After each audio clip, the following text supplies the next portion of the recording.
আপনারা যারা আমাদের এই গল্পগুলো শুনতে ভালোবাসেন তাদের জন্য আজকের গল্প ডক্টর গৌরীদের লেখা ওপার থেকে। আরে ঘোষাল, কতক্ষণ হে? বলতে বলতেই অনিমেষ রায় দ্রুত পা চালিয়ে এগিয়ে গেলেন পার্কের লম্বা বেঞ্চের ওপর বসে থাকা সাধন ঘোষের দিকে। সাধনবাবু কিছু বলতে যাচ্ছিলেন, তখনই ওদিক থেকে দুটো পুরুষ কণ্ঠ শোনা গেল। এই তো রায়, ঘোষাল, দুজনেই হাজির দেখছি। তোমরা আজ ফার্স্ট, আমরা লাস্ট। বলতে বলতে শিশুর মতো চার বৃদ্ধ হেসে উঠল। চারজনই রিটায়ার পার্সন। প্রায় বছরখানেক আগেই তারা রিটায়ার করেছে। তারপর থেকেই রোজ এরা পার্কে আসেন ভোরবেলা। গল্প গুজব আড্ডা চলে প্রায় 1 ঘন্টা। তারপর যে যার বাড়ি চলে যান। ক্রমশ ওই চারজন বেশ ঘনিষ্ঠ বন্ধু হয়ে উঠলেন। এখন তো বন্ধুত্বটা প্রায় 4 পরিবারের মধ্যেই ছড়িয়ে পড়েছে। এদের সকলের বাড়ি আমহা স্ট্রিটে। সাধনবাবুর বাড়িটা মুচিপাড়ার ভেতর, তা সে আর কতটুকু পথ। সেদিন সকালে কিছুক্ষণের মধ্যেই গল্প জমে উঠল। গল্পের না আছে মাথা, না আছে মুন্ডু। আসলে মেপে মেপে বুঝে সুঝে কথা বলার তো নিষেধ নেই, তাই গল্পটা বাতের ব্যথা থেকে শুরু করে সংসার ছুঁয়ে রাজনীতিতে পৌঁছে যায়। হঠাৎই গল্প থামিয়ে অনিমেষবাবু বললেন, আরে দাঁড়াও দাঁড়াও, একটা ব্যাপার লক্ষ্য করেছো? ঘোষাল যেন একটু চুপচাপ আজকে। ঠিক সেই মুহূর্তে সবাই ঝাঁপিয়ে পড়ল ঘোষালের ওপর। সবাই বলে, আরে ঠিক ঠিক, তাই তো, কি ব্যাপার ঘোষাল? ঘোষাল ওরফে সাধনবাবু বললেন, আসলে কেমন যেন একটা ডিপ্রেশনে ভুগছি। কাজ নেই, কর্ম নেই, দিন যেন কাটতেই চায় না আমার। ঘোষালকে থামিয়ে দিয়ে বিনয় বোস বললেন, এটা কিন্তু এক্কেবারে ঠিক কথা। রাত দিন শুধু কি করি মনে হয়। তারপর অনিমেষবাবু বললেন, চলো না, চারজনে মিলে বাইরে কোথাও ঘুরে আসি কটা দিনের জন্য। অনিমেষবাবুর প্রস্তাবে সবাই নড়ে চড়ে বসল। খুশি হয়ে তরুণবাবু বললেন, আরে দারুণ প্রস্তাব তো, তবে একটা শর্ত আছে। কথাটা শুনে সবাই মুখ চাওয়াচাই করছে।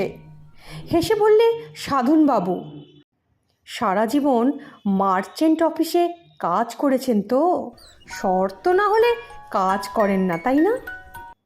তরুণবাবু অবশ্য এই কথাটা গায়ে মাখলেন না। চারজন মানে কিন্তু আমরা চারজনই, নো পরিবার। কথাটা শুনে তিনজনে হো হো করে হেসে উঠল। তারপর একসঙ্গে বলল, শর্তটি আমরা সবাই মেনেই নিলাম। অনিমেষবাবু বললেন, তাহলে কোথায় যাওয়া যায়? সাধনবাবু বললেন, এমন কোথাও যেখানে যাচ্ছি শুনলে বাড়ির লোক যেতে চাইবে না, মুখ ঘুরিয়ে বলবে, দূর, ওখানে আবার কে যাবে। তখন আমাদের বেরোনোটাও কিন্তু সহজ হয়ে যাবে। তরুণবাবু বললেন, তবে কি দুর্গম পাহাড় না ঘন জঙ্গল?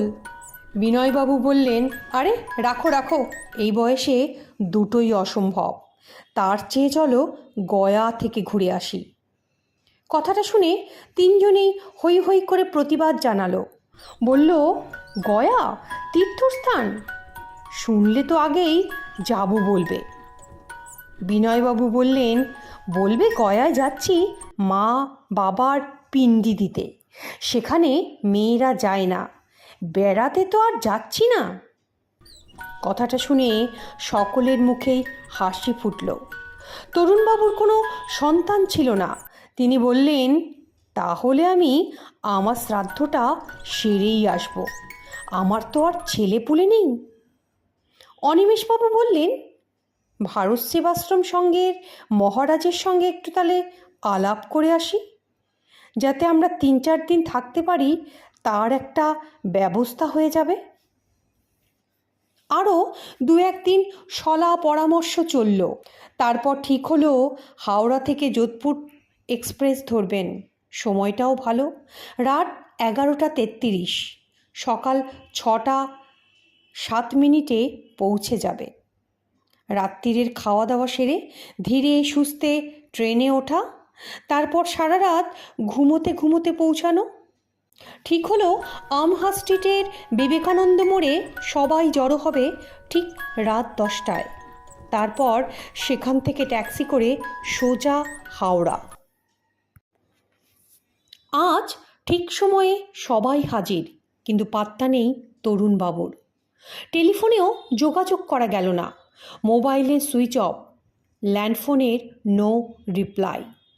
এদিকে 10:20 হয়ে গেল।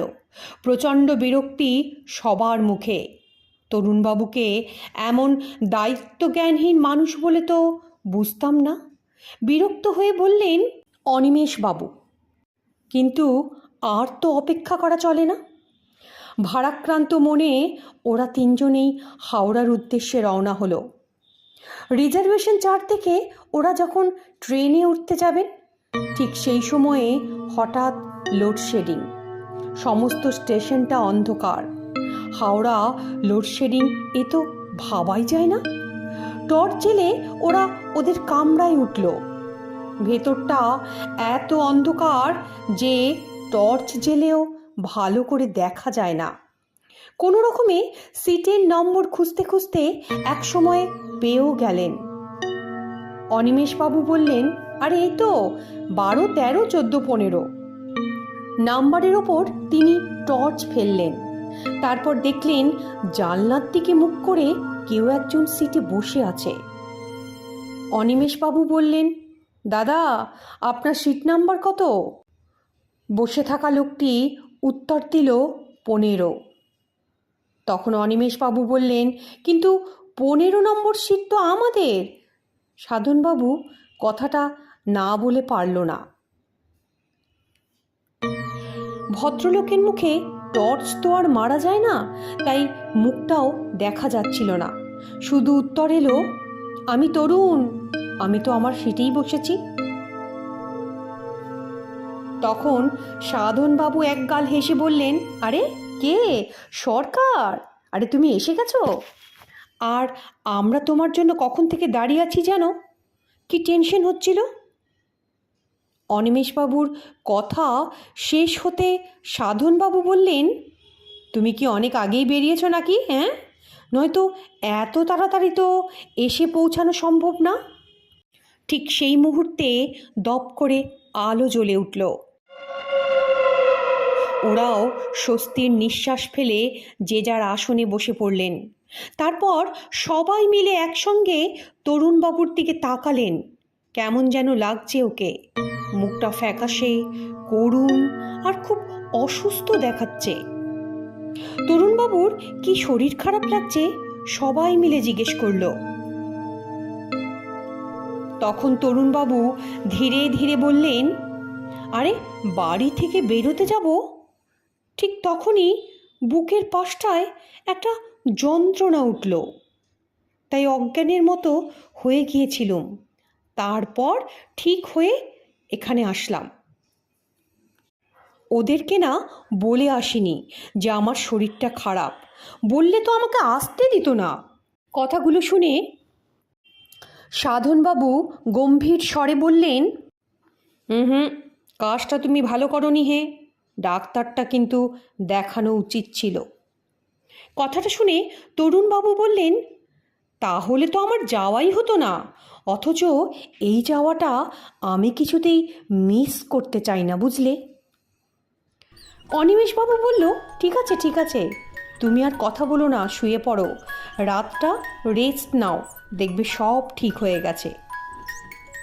শুতে শুতে তরুণবাবু বললেন, আমি তো এমনিতেই ঠিক হয়ে গেছি, আমার কোনো যন্ত্রণাই নেই, জানো, খুব হালকা বোধ হচ্ছে। তরুণবাবুর শেষের কথাটা শুনে সকলে নিশ্চিন্ত হয়ে যে যার বার্থে শুতে চলে গেল। কখন ট্রেন ছেড়েছে ওরা টেরও পায়নি। ভোরবেলা চা চা করে ঘুম ভাঙিয়ে দিল হকার। তরুণবাবু সিটে ছিলেন না, বের হয়ে বাথরুমে গেছেন। ওরা নিজেরা চা খেয়ে তরুণবাবুর জন্য 1 কাপ চা রাখল। কিন্তু কোথায় তরুণবাবু? এদিকে যে নামবারও সময় হয়ে গেছে। ট্রেনটা স্টেশনে ঢুকছে। তরুণবাবু দরজার কাছ থেকে চেঁচিয়ে বললেন, আরে চিন্তা করিস না, আমি কিন্তু এখানে আছি। অনেক প্রশ্ন মনে এলেও সেসব নিয়ে কেউ কিন্তু মাথা ঘামালো না। একটা গাড়ি নিয়ে সোজা ওরা চলে এলো স্বরাজপুরী রোডের ভারত সেবাশ্রম সঙ্গে। অনিমেষবাবু বললেন, এখানে আবার 2 নম্বরই ভারত সেবাশ্রম আছে, বুঝেছ? যারা জানে না তারা কিন্তু বিপদে পড়ে। তবে আমরা আসলটাতেই এসেছি। কিন্তু মুশকিল হলো, একটা খুব ছোট একজনের থাকার মতো তার চেয়ে আর একটু বড় ঘর পাওয়া গেল। তরুণবাবু বললেন, আমি না একা ওই ছোট ঘরটায় থাকি। আসলে একা না শুলে আমার আবার ভালো ঘুম হয় না। বাকি 3 জন এই কথাটা শুনে মনে মনে বললেন, এই প্রথম আর এই শেষ, তোমাকে নিয়ে আর কোথাও বেরুচ্ছি না বাবা। তরুণবাবু যে এতটা অসামাজিক তারা ভাবতেই পারেননি। তবু সাধনবাবু একটু ভদ্রতা করে বললেন, আরে একা থাকবে মানে? যদি তোমার শরীর টরীর খারাপ হয়? সাধনবাবুর মুখের কথা কেড়ে নিয়ে তরুণবাবু বললেন, আরে আমার মতো সুস্থ বোধ হয় এখন আর কেউ নেই, বুঝেছ? তাছাড়া তোমরা তো পাশেই রইলে। বিনয়বাবু এতক্ষণ চুপ ছিল। সে বলে উঠল, কি হে, তোমাদের কি খিদে তৃষ্ণা কিছু নেই নাকি? আমার যে পেটে ছুঁচোয় ডন মারছে। কথাটা শুনে সবাই হেসে উঠলেন। ঠিকই বলেছ, চলো চলো, সামনেই বড় বড় দোকান আছে, গরম গরম কচুরি টচুরি কিছু খেয়ে আসি। ওদের কথা শুনে তরুণবাবু কিন্তু নড়লেন না। তিনি বললেন, তোমরা যাও, আমি সকালে ভালো করে খেয়ে নিয়েছি। তাছাড়া আমার তো ওসব চলবে না, একটু সাবধানে থাকাই ভালো, কি বলো? বিদেশ বিভূই শরীর যদি খারাপ করে তাহলে আমার সঙ্গে সঙ্গে তোমরাও বিপদে পড়বে। তরুণবাবুর এই কথাটা কেউ কিন্তু উড়িয়ে দিতে পারল না। তরুণবাবুকে একা রেখেই ওরা বেরিয়ে গেল।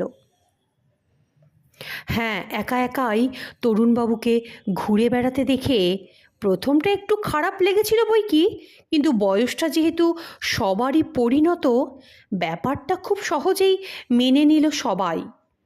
ঘুরছে ঘুরুক, বাইরে এসে যে যার মতো থাকবে, সেটাই তো ভালো।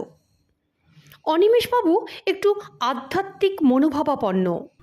গয়ার পৌরাণিক ইতিহাস জানার তার খুব আগ্রহ।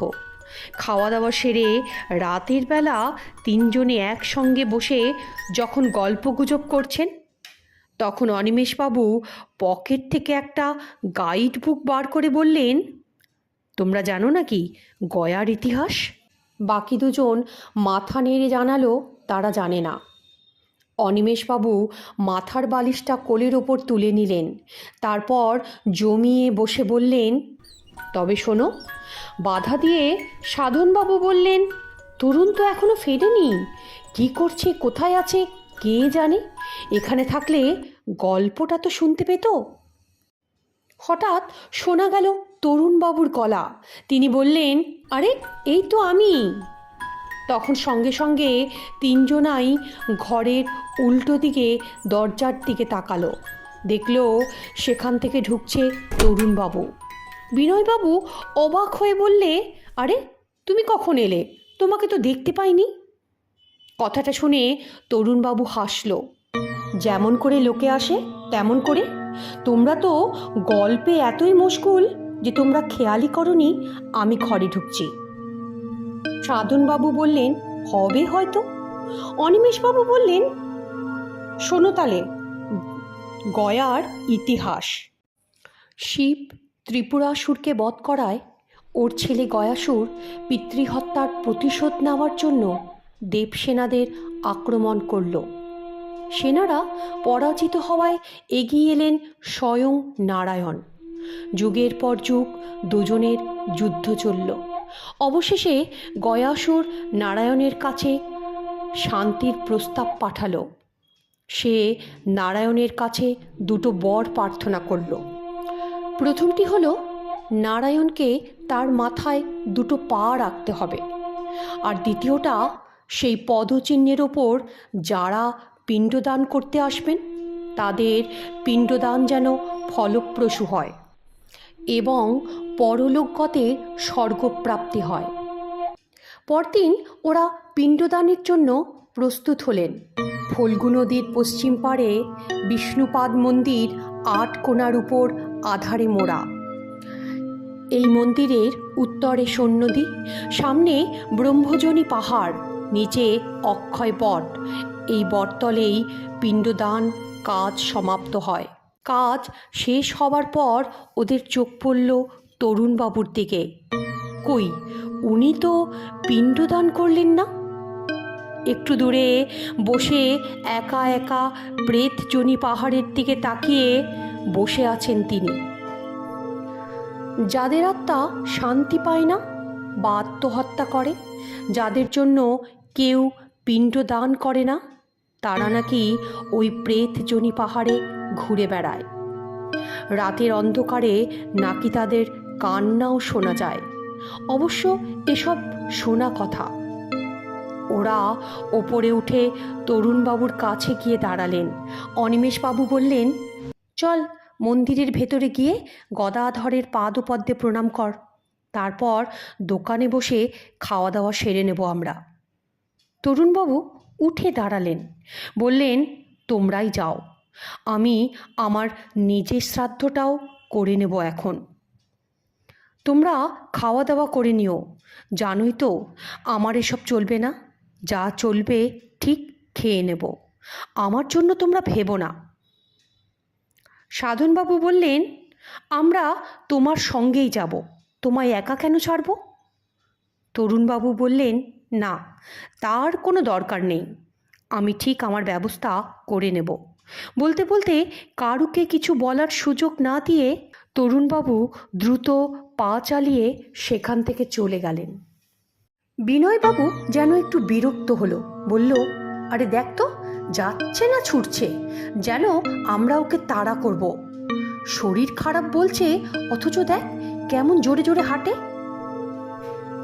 সাধনবাবু বললেন, কোনো মানুষের সঙ্গে খুব বেশি না মিশলে বোঝা যায় না মানুষটা কেমন। অনিমেষবাবুও দীর্ঘ নিঃশ্বাস ফেললেন, বললেন, এবার আর ওকে নিয়ে কোথাও বেরোনো যাবে না। 2-3 জনেই মাথা নেড়ে কথাটায় সায় দিল। এখানকার কাজ ওদের শেষ, কিন্তু ওরা মনে মনে ভাবল, এত দূর এসে শুধু গয়া দেখে ফিরে যাব? বোধগয়া, নালন্দা, রাজগীর, বৈশালী এগুলো গেলে হয় না?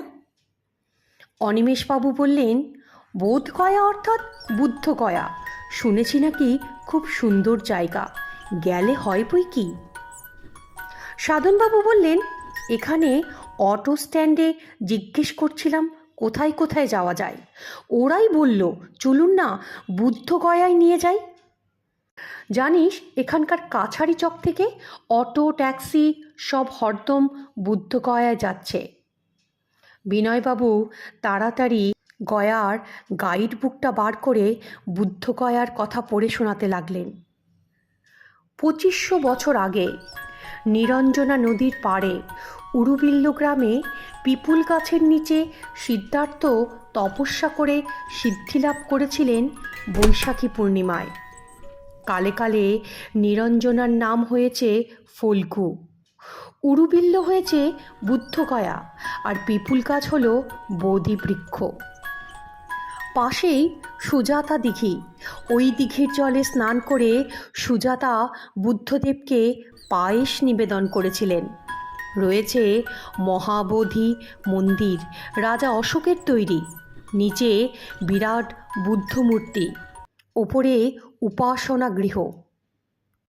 অনিমেষবাবুকে বিনয়বাবু থামিয়ে দিলেন, বললেন, আরে ব্যাস, এবার রাখো, বাকিটা আমরা গিয়ে দেখতে চাই। সাধনবাবু কথাগুলো শুনছিলেন, তারপরে বললেন, আরে ভাই, আমার তো আর তর সইছে না, কিন্তু তরুণ সে কোথায় গেল? সবাই বিরক্ত হয়ে বললেন, বাদ দাও তোর কথা, সারাদিন যখন দল ছাড়া হয়ে ঘুরে বেড়াচ্ছে, তো ও তাই ঘুরুক, ওকে জড়িও না, ওর ইচ্ছে হলে যাবে, না ইচ্ছে হলে যাবে না, কিন্তু আমরা যে যাচ্ছি ওকে তো একবার জানানো দরকার। সাধনবাবু বলল, যদি আসে নিশ্চয়ই জানাবো, যেতেও বলবো। কিন্তু কোথায় তরুণবাবু? ওরা বিরক্ত হয়ে নিজেরাই চলে গেলেন। বুদ্ধগয়ায় পৌঁছে ওরা ঠিক করলেন একটা রাত সেখানে না কাটালে সম্পূর্ণ দেখা হবে না, শুধু এক রাত থাকা। তাই ওরা একটু ভালো হোটেলে গেলেন, হোটেল অশোক। অনিমেষবাবু নামগুলো রিসেপশনে জানিয়ে বললেন, আমাদের তিনজনের জন্য একটা রুম চাই। রিসেপশনিস্ট হেসে বলল, 3 বেডের রুম নেই, আছে 4 বেডের, আর অলরেডি সেটা আপনাদের নামে বুকড হয়ে গেছে। অনিমেষবাবু অবাক, বললেন, আমাদের নামে? কে করলো? আপনার কোথাও ভুল হচ্ছে, আমরা এক্ষুনি এলাম। প্রশ্নের পর প্রশ্ন চলল। রিসেপশনিস্ট ঠান্ডা মাথায় খাতাটা খুলে ধরল তাদের সামনে। ওরা তিনজনেই ঝুঁকে পড়ে যা দেখল, তাতে তাদের কথাবার্তা বলার শক্তি মুহূর্তের মধ্যে স্তব্ধ হয়ে গেল। ওদের জন্য 4 বেডের রুম বুক করে বসে আছেন তরুণবাবু। যেমন অবাক হলেন ওরা, তেমনি মনে মনে প্রচণ্ড অস্বস্তিও হলো। তরুণবাবু কখন এলেন? কি করে জানলেন তারা যে এখানে আজকে রাত্রে তারা থাকবে? আর থাকবেন ঠিক করার পর এই হোটেলেই যে থাকবেন, সেটাও তো তরুণবাবু জানতেন না। ঘরের ডুপ্লিকেট চাবি দিয়ে ঘরে ঢুকে আরও অবাক হলো ওরা। ঘরে কিন্তু তরুণবাবু নেই। আছে টেবিলের ওপর রাখা একটা চিঠি, তাতে লেখা আছে, সবাইকে সরি, ভেবেছিলাম একসঙ্গে রাতটা কাটাবো, কিন্তু হলো না। কলকাতা থেকে জরুরি ফোন এসেছে, তাই চলে যাচ্ছি। Thanks for the tour. আর একটা কথা, তোমাদের জন্যই আমি আমার নিজের শ্রাদ্ধটা করতে পেরেছি, তাই আবার তোমাদের অসংখ্য ধন্যবাদ। তোমাদের কাছ থেকে বিদায় নিলাম, তোমরা ভালো থেকো। তরুণবাবু ছাড়া বাকি 3 বন্ধু কিন্তু খুব রাগ নিয়ে বাড়ি ফিরল। ঠিক করলেন পরদিন পার্কে তরুণ এলে এর একটা বিহিত তারা করবে। কিন্তু পরদিন অনেকক্ষণ বসে থেকেও যখন তরুণবাবু এলেন না, তখন ওরা 3 জনেই তরুণবাবুর বাড়ি যাবেন বলে ঠিক করলেন। তরুণবাবুর বাড়ি গিয়ে কলিং বেল বাজাতেই একটা ফুটফুটে ছেলে দরজা খুলে দিল। ছেলেটিকে ওরা চেনে, তরুণবাবুর শালির ছেলে, কিন্তু ও এখানে কেন? 3 বন্ধু অবাক হয়ে ভাবল, ও তো দার্জিলিংয়ে হোস্টেলে থেকে পড়াশোনা করে, আর ছেলেটার নাম ওরা জানে, ওর নাম রাহুল। তরুণবাবু ওকে ছেলের মতো ভালোবাসতেন। রাহুল ওদের দেখে চুপ করে দাঁড়িয়ে আছে। অনিমেষবাবু বললেন, তুমি কবে এসেছো রাহুল? আর তোমার বাবা মশাই কই? মেশোকে রাহুল বাবা মশাই বলে ডাকত। প্রশ্নটা শুনে রাহুল ফুপিয়ে ফুপিয়ে কেঁদে উঠল। রাহুলের মা শান্তি এসে পড়ল কান্নার আওয়াজে, ওদের ঘরে নিয়ে গিয়ে বসালো। প্রায় হতভম্বের মতো ওরা দেখল তরুণবাবুর ছবিতে একটা রজনীগন্ধার মালা ঝুলছে। ছবিতে চন্দনও পরানো। ওরা পরস্পরের দিকে তাকাতাকি করল। শান্তি বলল, আসলে সেই সময়টা তো আমি ছিলাম না। দিদির কাছে শুনেছি আপনারা নাকি কোথাও যাবেন বলে ঠিক করেছিলেন। জামাইবাবু সেজে গুজে দরজা দিয়ে বেরোতে যাবে, এমন সময় দড়াম করে শব্দ হলো। সবাই চারিদিকে তাকিয়ে দেখলো জামাইবাবু পড়ে গেছে, ম্যাসিভ হার্ট অ্যাটাক। ডাক্তার আসার সুযোগও দেয়নি। কথাগুলো শুনে তিন বন্ধুর হাত পা অবশ হয়ে গেল। তাহলে যে তরুণ তাদের সঙ্গে গয়া গেল, সে কে? শ্রোতা বন্ধুদের উদ্দেশ্যে অনুরোধ, আমার এই গল্পটা যদি আপনাদের ভালো লাগে, চ্যানেলটাকে লাইক, সাবস্ক্রাইব আর শেয়ার করতে ভুলবেন না কিন্তু।